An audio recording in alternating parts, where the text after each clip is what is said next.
안녕하세요. 저는 올해 40을 조금 넘긴 아줌마입니다.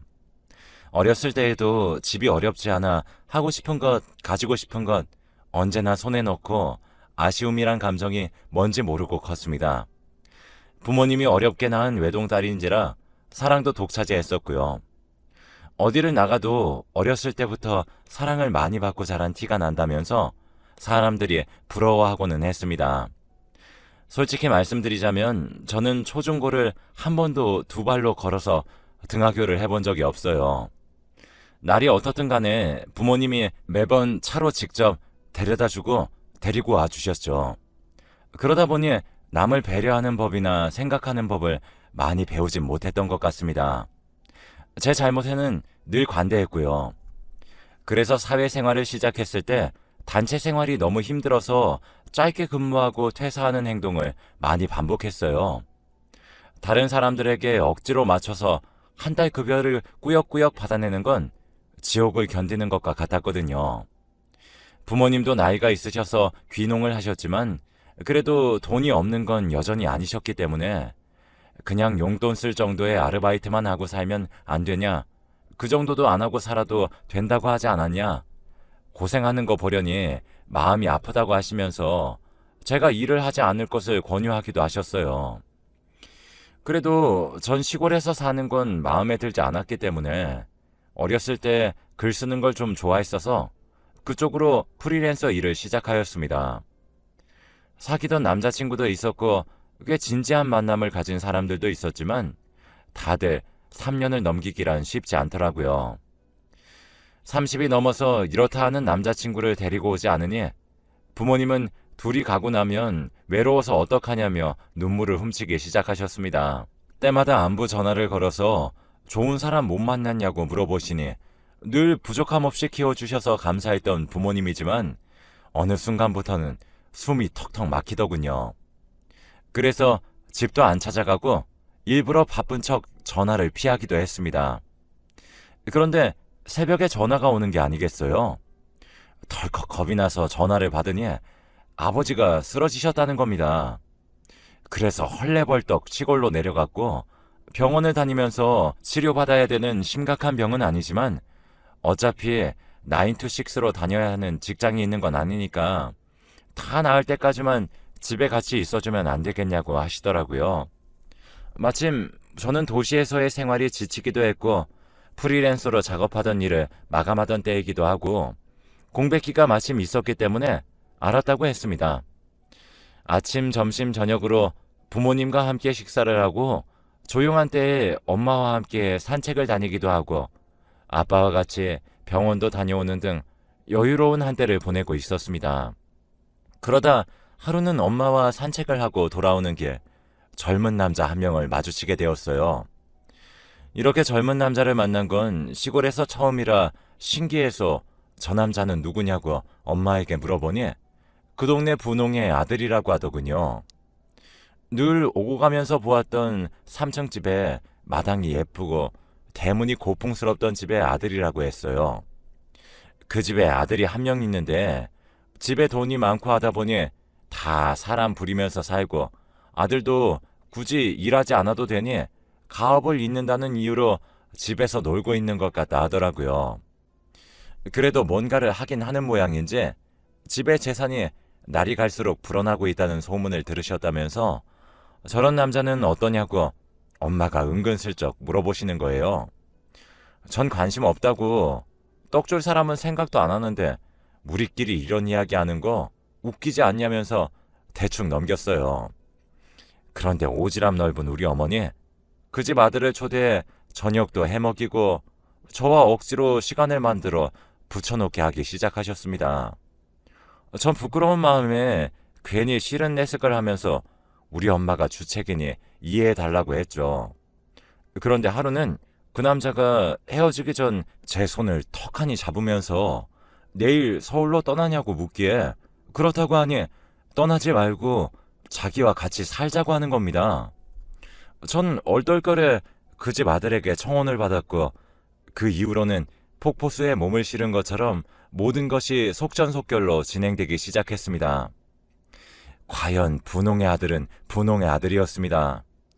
시댁은 대놓고 돈 자랑을 하진 않으셨지만 드라마에서나 보던 여기서부터 여기까지가 내 땅이다 구분 짓는 것도 우습다는 등 그냥 여기 전체가 자신들의 땅이라고 생각하면 된다면서 결혼하게 되면 새아가 앞으로도 땅 몇 개 떼어주겠다고 하시더라고요. 또 서울에서 살던 사람이니 내려와서 사는 건 자기들의 과욕이고 과욕으로 화를 입고 싶은 마음도 없다면서 서울 강남구에 60평짜리 아파트도 알아봐 주시겠다고 하셨어요. 그 근처 상가 건물도 하나 가지고 계신데 그걸 넘겨줄 테니 거기서 나오는 세 받아서 남편과 둘이서 오붓하게 살라 하시는 거 아니겠어요? 또 차가 많이 낡았던데 이참에 새 차로 바꾸는 건 어떻겠냐고 물어봐 주시고 너무 감사하더라고요. 감사한 마음이 드는 한편 우리 집도 부족함이 없는 집인데 이렇게 밖에 좀 자존심 상하는 것도 있었지만 내심 이 남자한테 무슨 문제가 있나, 무슨 하자가 있길래 나한테 이 모든 걸 다 주겠다고 하면서 유혹하는 걸까 싶은 거예요. 농담 삼아 어르신들한테 아무리 봐도 울 신랑이 손해보는 결혼인데 이 많은 것들을 저에게 주신다고 하니 의심스럽다고 무슨 비밀이 있으시냐고 하니 기분 나빠하실 줄 알았는데 얼굴이 빨개지시면서 그런 거 아니라고 그냥 둘이 행복하게 살아주면 좋겠다고 애도 낳지 말고 둘이서만 행복하게 살아주면 안 되겠냐. 그게 두 분의 소원이라는 거예요. 아니 뭐 저도 아이 낳아서 키울 생각은 없었어요. 결혼을 해도 제 삶이 더 중요할 건 분명했으니까요. 누군가를 돌보는 것 또한 자신 없었죠. 아무튼 그때 알았다고 하고 난 이후에 부동산 계약을 하던 날이었습니다. 제 앞으로 된 계약서에 도장 찍기 직전이었어요. 어머님께 급한 전화가 와서 계약서의 도장은 내일 찍으면 안 되겠냐고 하고 전 어머니를 모시고 급히 시골로 내려갔죠. 그리고 전 충격을 받게 됩니다. 너무 화목한 새 가족이었거든요. 늘 자신 앞에 있는 반찬을 남의 입에 떠먹여주기 바쁘고 예쁜 풍경을 보면 혼자 보기 아까워 서로에게 보여주고 싶어하고 좋은 음식을 먹게 되면 집에 있는 식구들과 함께 먹고 싶다는 등 틈이 날 때마다 가족여행을 다니면서 가족애를 과시하셨기 때문에 전 이 화목한 가정에서 자란 남자라면 나를 얼마나 사랑해줄지 또 우리 둘만의 가정은 얼마나 화목할지 기대가 되었고 어느 정도 보장이 되었다 생각했기 때문에 결혼을 결심한 부분도 있었거든요. 그런데 새 가족이 아니었습니다. 창고방이라고 하던 곳에는 남편의 동생이 있더군요. 남편의 동생은 평범하진 않았습니다. 지능이 조금 떨어지는 정도였는데 그렇다고 사회생활을 못할 정도는 아니었어요. 하지만 사람들에게 내보이기 부끄러운 마음에 죄인 줄 알면서 새 가족인 것 마냥 살아왔다고 하시는데 어이가 없었습니다. 거짓말이 길면 들키는 법이라는 등 이제 두 사람만 행복하게 살고 싶다는 등 온갖 변명을 하시면서 사실은 우리가 네 앞으로 모든 재산을 돌려줄 테니 자기들 아들을 데리고 가서 살라는 거예요. 어머니, 애도 없이 둘이서만 행복하게 살라 하시지 않았냐 하니 아버님이 대뜸 너희 사이에 애가 있음 이 녀석 받아주겠냐고 그게 다 그런 뜻이라고 하시는 게 아니겠어요. 당황스러워 집에 가서 말을 하니 저희 부모님 하시는 말이 일단 다 알았다고 받아내라고 하는 겁니다. 같이 살겠다고 하고 실제로도 몇 달은 같이 살라고 하셨어요. 시동생은 아름답게 끊어낼 수 있는 방법이 있지 않냐고 하시면서요. 바로 결혼이죠. 자신들이 무슨 수를 써서라도 시동생 결혼시켜 줄 테니까 일단 순종하라 하시길래 부모님 말이 아주 허황된 건 아니다 싶은 거예요. 시댁 재산도 만만치 않았지만 또 평범한 다른 사람들에 비해 크게 차이가 나지 않으니 무리는 아니다 싶었거든요. 그래서 전 결혼을 접을까도 생각했지만 결혼했다 돌아온다 할 때도 저에게 떨어지는 것들이 이루어 말로 다 표현할 수 없을 정도였고 또 그렇다고 남편이 후진 것도 아니었거든요. 자상하고 얼굴도 준수했기 때문에 어디 내놓았을 때 부끄럽지 않았거든요. 결혼을 한 이후 신혼여행에서 돌아오자마자 시댁에선 시동생을 바로 데려다 주더라고요. 서울집에서 그렇게 셋이서 불편한 동거를 하게 되었습니다. 시동생도 시동생대로 불편한 게 눈에 보여서 미안한 마음이 들었어요. 하지만 전 그걸 빌미로 도련님도 연애도 해보고 사회생활 해보고 싶지 않냐고 꼬시면서 엄마가 알아봐준 여성분들과 선자리를 주선하기 시작했죠. 처음에는 남편도 제가 무슨 연애야 하면서 회의적인 모습을 보였지만 시동생의 의지가 강했습니다. 그동안 지내왔던 삶이 너무 답답하고 무료했고 자신도 남들만큼은 아니더라도 남들이 다 해보는 건 한 번씩은 해보고 죽어야 하지 않겠냐면서 눈물을 글썽이더군요. 그 후로 30번의 맞선이 있었습니다. 시동생이 생각보다 눈이 너무 높은 거예요. 나이도 자신보다 어려야 하고 얼굴도 예뻐야 하고 학벌도 받고 성격에 그 집의 배경까지 꼼꼼하게 따지더군요. 저에게 따로 전화가 와서 눈을 조금 낮추셔야 하는 거 아니냐. 이제 우리가 주선해 줄 수 있는 사람도 몇 명 남지도 않았다. 이렇게 깐깐한 분은 처음 본다며 저에게 하소연을 하더군요. 솔직히 제 목적까지도 주제를 알아라 라는 말이 나올 뻔했지만 꾹 참아냈습니다. 조금만 더 신경을 써주셨으면 좋겠다. 늘 고생해 주시는 거 안다고 뒤로 선물을 더 해드리면서 어르고 달랬습니다. 그러던 중 시동생이 드디어 자신의 운명의 짝을 만났다며 신나서 들어오는 거 아니겠어요? 자신의 꿈에서나 그리던 이상형이 자신 앞에 나타났다면서 그녀가 준비만 되면 바로 결혼을 할 것이라고 하는 겁니다. 시동생이 2번의 만남을 따로 가진 후 저희에게 소개시켜 주겠다고 하더군요. 너무 늦은 것 아니냐? 이러면 여자 쪽에서 부담을 느낄 수도 있다고 하니 어차피 결혼을 목표로 만난 사이이기 때문에 여자 쪽에서 오히려 먼저 제안했다고 하는 거예요. 그래서 저녁 식사 자리를 가지게 되었고 저녁 식사 자리에서 만난 여성분은 시동생의 말처럼 정말 누군가의 꿈속에서나 그려봤을 법한 분이었어요. 동그랗고 큰 눈에 짙은 쌍꺼풀과 긴 생머리에 살짝 웨이브진 것과 갈색빛이 도는 머리 색깔과 눈동자 색깔이 묘했고 입술은 짙은 색을 바르지 않았음에도 생기가 돌며 여자가 봐도 반하겠더라고요. 나이는 저희보다 한참 어렸습니다.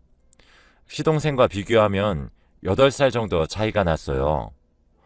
저는 이렇게 어린 나이에 다양한 사람과 연애도 해보고 싶을 거고 하고 싶은 일도 많을 텐데 웬 결혼이냐고 물으니 어렸을 적부터 가정을 빨리 이루고 싶은 꿈도 있었고 결혼한다고 해서 여자 인생이 끝난다 생각하지도 않는다. 오히려 좋은 남자를 빨리 만나서 가정을 차리는 게 여자한테는 그게 제일이지 않냐고 하길래 설득당해버렸죠. 둘은 그 주에 바로 시댁에 가서 인사를 드린다고 하더군요. 주말이 끝난 다음날 어머니한테 바로 연락이 왔습니다. 시간을 내어 남편과 시골로 내려오라고 하셨어요. 시동생 모르게요. 내려가니 아무래도 그 여자를 무조건 잡아야겠다는 겁니다. 자기 아들 인생에 있어서 저런 여자가 나타날 수가 없다는 거예요. 그런데 나타났다. 이건 귀인이라는 거죠. 귀인을 서운하고 섭섭하게 해서 돌려보낸다. 이건 3대가 저주에 걸릴지도 모른다고 하시면서 하고 싶은 말을 두고 돌려 말하시길래 그래서 용건이 무엇이냐 여쭈어봤습니다. 그러니 시동생 와이프가 진짜 우리 집 사람이다 할 수 있을 때까지 조금만 희생해달라 하시는 거 아니겠어요? 집을 잠시 경기도 40평짜리로 옮기라고 하시고 주기로 했던 땅 중 일부도 먼저 팔아서 현금화시킨 다음 시동생네의 살림을 보태줘야겠다고 하시는 거예요. 뭘 얼마나 좋은 걸 해주려고 하시냐고 하니 강남의 펜트하우스 정도는 자가로 해줘야 하지 않겠냐고 하시는 거 있죠? 전 어이가 없어서 아무런 말도 못하고 벙쪄 있는데 남편이 덜컥 자기 앞으로 된 상가 건물이 있지 않냐고 그걸 내놓겠다고 하는 겁니다. 전 알고 있지도 못했던 상가를요.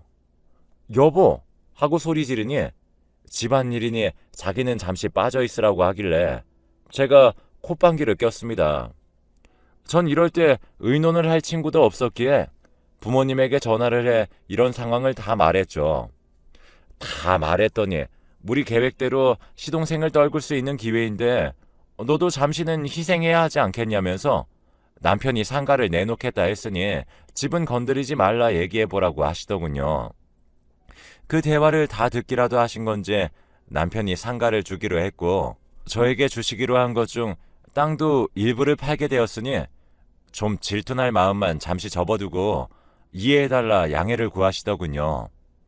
그래서 알았다 했습니다. 그렇게 시동생네는 강남 펜트하우스 자가로 신혼을 시작하게 되었어요. 그 여자한테는 저한테 주신 것보다 더 좋은 노른자 땅 상가를 주셨더라고요. 딱 봐도 제가 받을 세보다 그쪽이 받을 세가 몇 배가 되어 보였지만 좀만 참으라고 하셨으니까 또 엄마 말처럼 시동생을 자연스럽게 떼어낼 수 있는 기회니 참았습니다.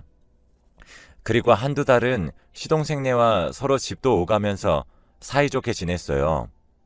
주말에는 함께 시댁을 내려가면서요.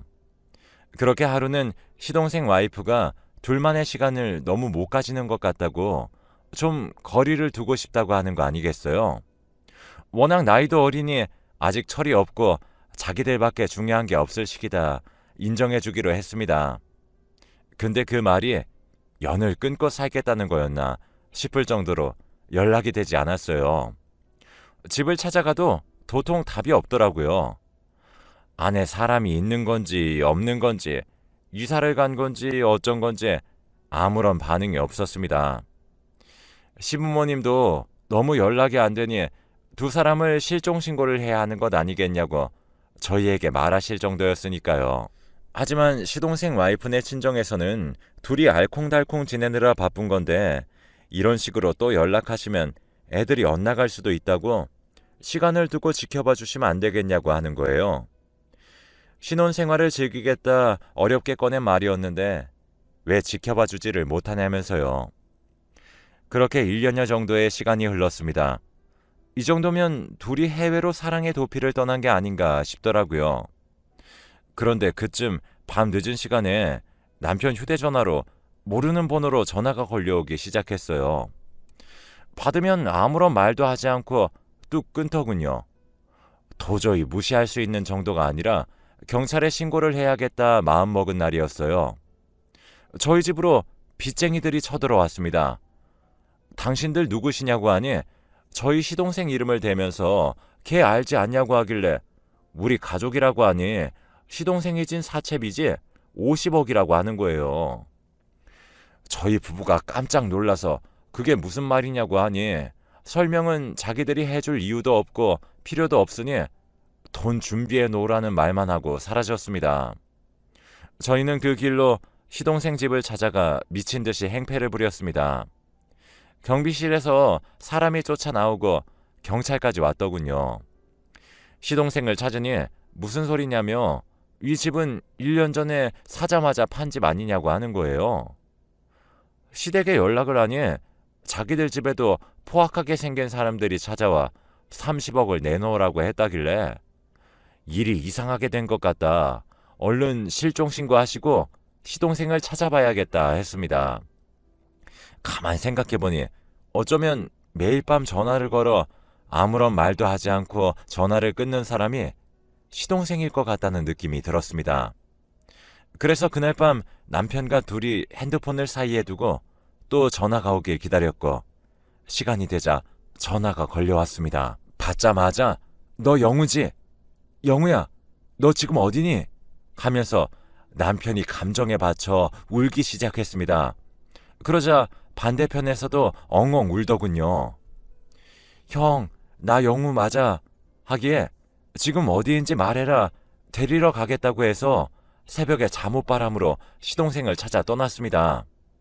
시동생이 있던 곳은 시댁에서 딱 반대편이었고 아주 외진 곳에 위치한 요양병원이었습니다. 그곳에서는 전화를 쓰는 것도 자유롭지 않았는데 자신이 너무 힘들어하니 이 정도는 봐주기 시작했다 하더라고요. 통통했던 시동생은 홀쭉해져서 시부모님이 보시면 못 알아보실 것 같다 싶을 정도로 달라져 있었습니다. 대체 너에게 무슨 일이 있었던 거냐고 남편이 물으니 시동생이 하는 말, 처음 한두 달은 정말 사랑인 줄 알았다고 했습니다. 하지만 그 모든 행동들이 자신을 사랑해서가 아니라 가족들을 안심시킨 다음 재산을 모두 가지고 튀기 위한 계략이었다고 하더군요. 오랜 기간 요양병원에 갇혀 남는 시간에 한 모든 생각들이 그쪽으로만 꽂히더라고 하는 겁니다. 그 사람이 친정이다 알려준 사람들도 모두 고용된 아르바이트였대요. 사실은 가족도 없고 여기저기 떠돌면서 사기치고 있는 여성이었던 것 같다더라고요. 학벌 같은 것도 모두 위조된 거짓이었고요. 어디로 사라진 것도 모르냐고 하니 자기가 어느새 정신을 차리고 보니 요양병원에 갇혀 있어서 아무것도 모르겠다고만 했습니다. 저희는 그날 셋이서 부둥켜 안고 울었습니다. 전 죄스럽더라고요. 시동생이 날 귀찮게 하면 얼마나 귀찮게 했으며 받은 게 아무것도 없이 꽁으로 봉사를 강요당한 것도 아닌데 괜히 내 욕심에 몹쓸 짓 당하게 만든 것 같아 마음이 찢어지는 것 같았습니다. 시부모님은 시부모님대로 자신들 욕심이 지나쳐서 과분한 것을 탐내다 아들을 이 꼴을 만들었다면서 무릎 꿇고 시동생에게 빌었고 시동생 또한 자신 때문에 당하지 않아도 될 고통에 우리 집에 찾아온 것 같아 죄스럽다고 울었습니다. 당장 앞에 떨어진 사채빚은 가지고 있는 모든 땅과 건물을 팔아서 갚아내었고 현재는 그 여자를 찾고 있는 중입니다. 친구라고 소개해줬던 사람들도 결혼식에 왔던 이들까지 모두가 고용된 아르바이트였기 때문에 그녀를 찾기에 여간 쉽지 않더군요. 저희 가족을 풍비박산 내고 아픈 상처를 준 그 여자를 꼭 찾을 수 있도록 모두 기도해 주세요.